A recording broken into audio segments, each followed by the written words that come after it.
খুবই গুরুত্বপূর্ণ একটা তথ্য।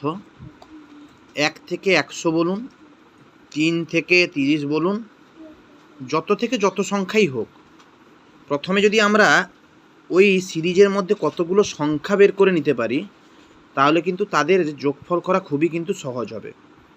তো দেখুন এখানে 1 থেকে পরপর লেখা আছে 100 পর্যন্ত তাদের যোগ।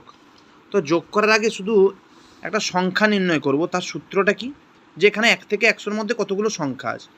তো লাস্ট নম্বরের সঙ্গে ফার্স্ট নম্বর বিয়োগ করে দিব, দিয়ে তাদের ডিফারেন্স মানে 1 থেকে 2, 2 থেকে 3 এদের ডিফারেন্সটা কত তা দিয়ে ভাগ করব, দিয়ে 1 যোগ করে দেবো। দেখুন 100 শেষে ছিল, প্রথমে 1 ছিল, তাকে ডিফারেন্স 1 দিয়ে ভাগ করতে এখানে এসছে 100। ঠিক এখানে 3, 4, 5, 6 করে 30 পর্যন্ত যাওয়াতে 30 শেষে আছে, 3 প্রথমে আছে, তাদের ডিফারেন্স দিয়ে ভাগ করেছি, দিয়ে 1 যোগ করেছি, অর্থাৎ সংখ্যাটি কত বেরিয়ে গেছে।